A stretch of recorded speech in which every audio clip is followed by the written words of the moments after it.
Hello everybody, in today's video I'll be doing a time-lapse solve of the Moyu 13x13, and I'm also going to be uploading the full solve unedited. It's an hour and 40 minutes long, so it took me an hour and 40 minutes or so to solve this thing, and I've squashed it down to about 15 minutes in this one. So I will be uploading that in the near future as well. So I'm going to be doing another Q&A today because there were so many questions I couldn't get to last time.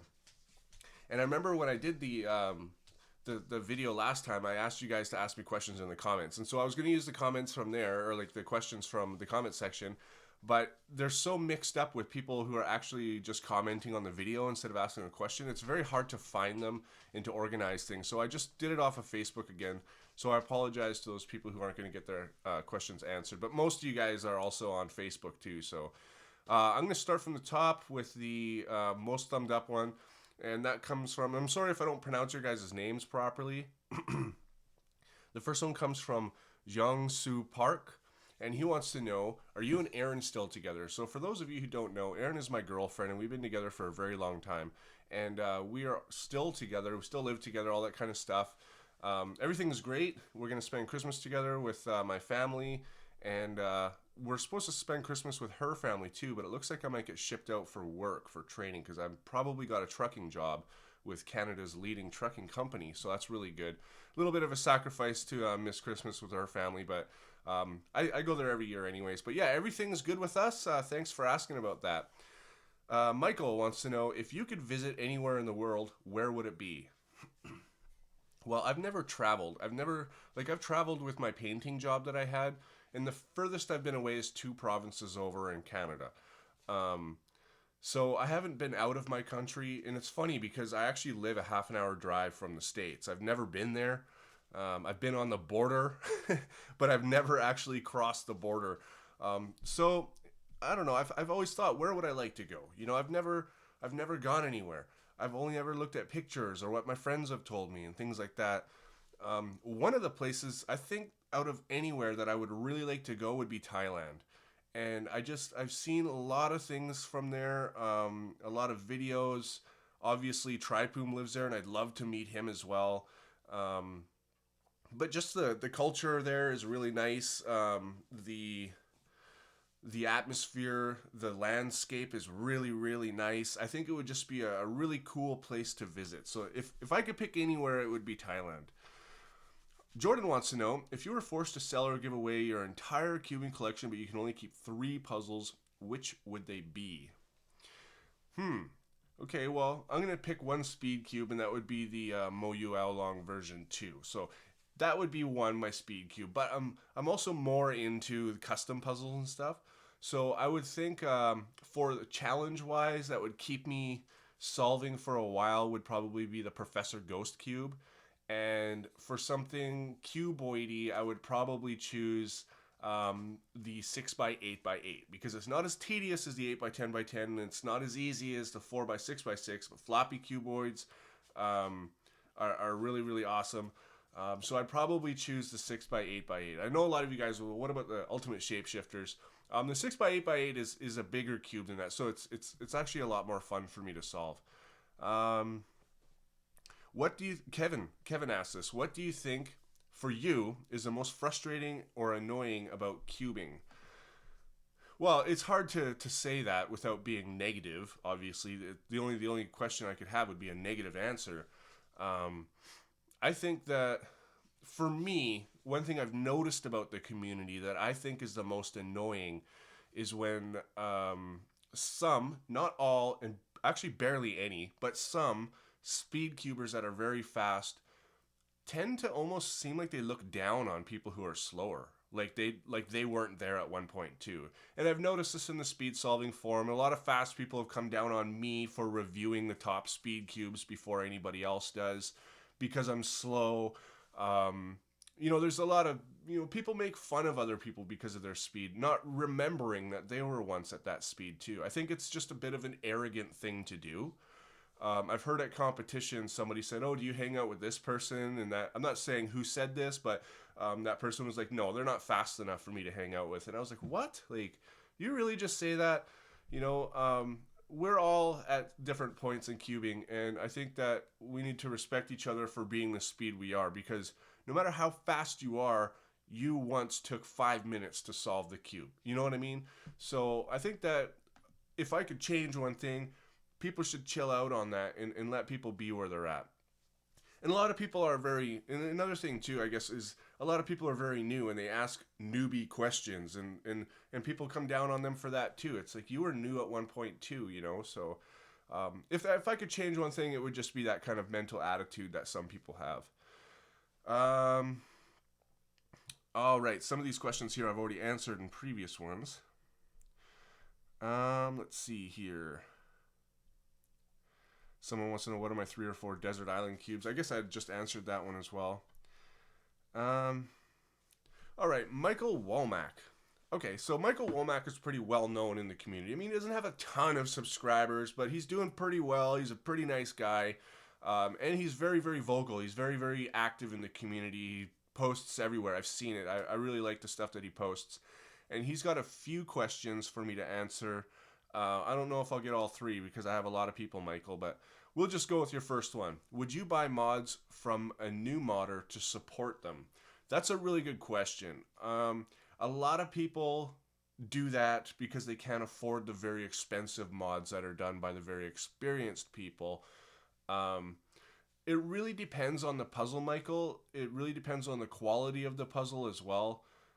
For me, I've spoiled myself, right, with Tripoon puzzles and the ghost cubes, the bigger ghost cubes, and all these different types of hand-modded puzzles that are done by professionals who've been doing it for years. So it really depends on the quality. Stickers also really make a huge difference. If the stickers, you could have a puzzle that's not modded very well, like the finish on the actual puzzle wasn't sanded perfectly like Tripoon does or something like that. But the stickers, if the stickers are very professional, it makes the cube look professional.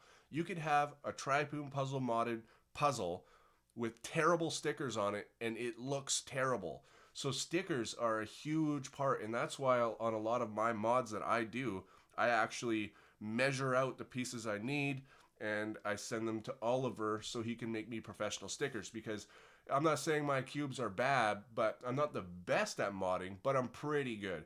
But the stickers need to be very, very good. So for me personally, I try to stay away from newer modders who, like, even the term newer modders means I'm new at this and I'm not very good yet. You know what I mean? Everybody's got their learning curve. I definitely did. But for newer modders, I gotta see a really good puzzle in order to buy it. Unless it's given to me really cheap, then I would consider that. So that's basically where I stand on there. I would if it's done really well. All right, so I don't know if I'm pronouncing your name. It's Jurekk. Maybe it's Jurek. That's how I think, or Jurek. I don't know. But he wants to know, what rig are you running for music and recording these days? Still the ESP with Evertune. So this is a music question, probably from one musician to another. He wants to know, what kind of equipment do I use? Well, I'll just go through this really quick because I've already done it before. But yes, I do have an ESP guitar with an Evertune bridge on it. And for those who don't know what anything about music is, a bridge is the part of the guitar where the strings come out of the guitar and sit on by your right hand where you're doing your picking. And the type of bridge is called Evertune because it keeps your guitar forever in tune. It's literally impossible for your guitar to go out of tune. It's one of the best inventions I've ever had, that I've ever seen for music. It's revolutionary in my opinion, and yeah, I still rock that thing all the time. I haven't had to tune that thing in 2 months. It's still in perfect tuning. And aside from amps and processing and effects and stuff like that, I still have my Orange Rock Reverb 50 half stack. I also have a Hughes and Kettner's Tubemeister 36, which is a really, really cool amp. And that thing is really loud with awesome tone. And then I've got some processing stuff like a TC Electronic G Major 2 for all my digital effects and things like that. I got a rack tuner. I got a Furman power conditioner. I've got a ground control from Voodoo Labs thing. I have a loop station pedal so I can loop my own self and stuff like that. So I still do it, but I'm not playing nearly as much as I was before. I think I'm starting to lose more interest in it, but maybe I just got to play more to get myself in it. But that's basically what I'm rocking. Aside from, I also have a Ibanez bass and then two Paul Reed Smith guitars, one being a baritone, which is super cool. So that's a pretty cool question. Let's go down a bit.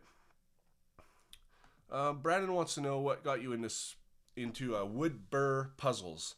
And I think a lot of people want to know why I started getting into these kind of puzzles, because a lot of people think they're stupid, or they're just, it's not for them or whatever. But what got me into them is I have a friend named Kevin, and Kevin has been into wooden burr puzzles for a while, and he's always posted them on Facebook. And Kevin's also a twisty puzzle solver too, just so you guys know. And so I asked him one time, you know what? I want to give it a shot. Why? Why not? So he gave me a website and someone to contact.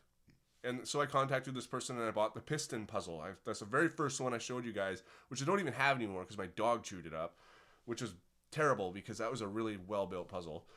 And so when I got it, it's more about the look of the puzzle and the mechanics in it. It's like, to be honest, I have a ton of burr puzzles that I haven't solved yet because I barely touch them. I go to them when I've really got nothing else to do.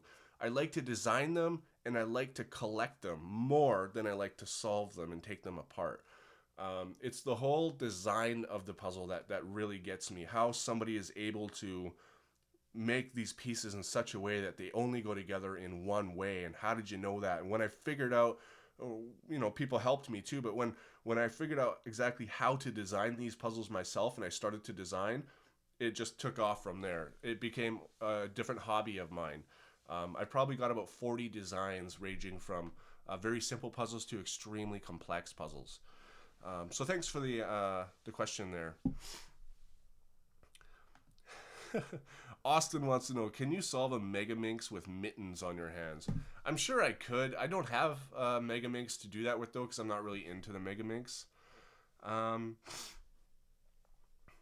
Craig wants to know, do you speak any other languages besides English? I don't. I tried French in school because it's mandatory in grade 8, but I wasn't really into it. My dad speaks another language.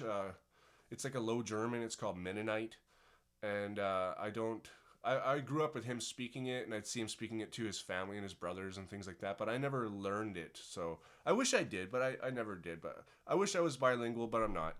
How about any of you guys out there? Leave it in the comment section. Are you bilingual? And was it like, were you bilingual from birth, or did you learn another language later? And how difficult was it to learn, the proper grammar for it and all that kind of stuff? I'd actually be interested in knowing that stuff. Let's see what else we got. Darren wants to know, I'm pretty sure I've answered this one before, but Darren wants to know, what puzzle in your collection do you most value? Oh, that is a difficult one. I'm looking at them all right now. And I would have to say it might be the Gigaminx ball, because it was a gift from Tripoom, and it meant a lot that he had given that to me. So I would think that would be what I would view the most valuable, but not my favorite puzzle. Owen wants to know, what are you getting for Christmas? Well, I don't know. Christmas is tomorrow. I'll let you guys know. What age did you start cubing? Elgin would like to know this. What age did I start cubing? I started cubing when I was 28 years old, and I'm 33. I'll be 34 years old on February 8th. So it's been a little while now. What is my hardest cube in my opinion? I would have to say that the hardest cube I have is the Professor Ghost Cube, the 5x5. Although I've got a 6x6 Ghost Cube coming to me right now, and I'm pretty sure that will be the hardest cube I'll ever put my hands on. Even harder than a 7x7 Ghost Cube. The 6x6 one, the parodies that go along and the recognition of those parodies on a Ghost Cube is very, very difficult. Let's see what else we got here. Yash wants to know, do you get recognition when you go outside? Have I been recognized in public? Yes, I have been recognized in public at speed cubing events. And also, one time I brought my computer when it was, when the hard drive was dying on my old computer. I brought it into the Apple store so I could see what's wrong with it. It turned out it was dead. I had to get a new hard drive. But the guy who was there recognized me and said, "Are you CrazyBadCuber?" And he worked at Apple. And I said, "Yeah." And he's like, "Wow, good to meet you," you know, and he helped me with the new computer stuff and everything. But yeah, I guess he was a Cuber and he worked at Apple, so that was pretty cool. Anyways, guys, the video's over. I'll see you guys on my next video.